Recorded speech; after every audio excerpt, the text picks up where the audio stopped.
নমস্কার সকলকে, কেমন আছো তোমরা সবাই? আশা করছি প্রত্যেকে ভালো আছো। আজ 22শে মার্চ। দেখতে দেখতে আমার ইউটিউব জার্নির 1 বছর পূরণ হলো। সকালটা না আজকে মেঘলা আবহাওয়া। আর দেখো আমার গাছে না আজকে অনেকগুলো বরবটি হয়েছে। এই যে আমাদের গোপাল সোনারা বসে।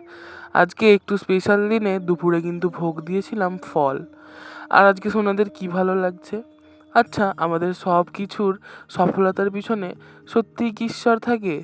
আসলে আমি তো মনে করি তাই। আমাদের কোনো কিছুরই ঈশ্বরের পরিকল্পনার বাইরে কিন্তু কখনোই ঘটে না। আজ দুপুরে একদম সাদামাটা খাওয়া-দাওয়া করলাম। আমার প্রিয় চাটনি পাঁপড়ও ছিল শেষ পাতে। বিকেলবেলা চলে গেলাম মন্দিরে। আজ না আমি মেলায় যে আন্টির থেকে ড্রেস নিই সে কিন্তু মন্দিরে অঙ্গরাগ করছে। আর দেবাদিদেব মহাদেবকে কি অপূর্ব লাগছে দেখো। সামনেই তো অন্নপূর্ণা পুজো। আর কাকিমার কাছে না ড্রেস অর্ডার দেওয়া ছিল। মাধবের এই ড্রেসটা, এইটাও ছিল, এটাও ছিল। আর ওড়নাটা দিতে ভুলে গেছিলাম। এইটা পরে কেমন লাগছে বলো তো? আমার 3টে ড্রেসই কিন্তু অপূর্ব সুন্দর লেগেছে।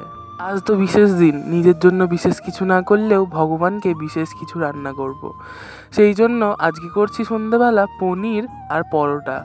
তো দেখো আজকের রান্নাটা কিন্তু আমিই করলাম। দেখতে দেখতে ভগবানকেও লাগিয়ে দিলাম ভোগ। ভোগে কিন্তু অনেক কিছুই ছিল। খুব তাড়াতাড়ি আসছি পরের ভিডিও নিয়ে। রাধে রাধে।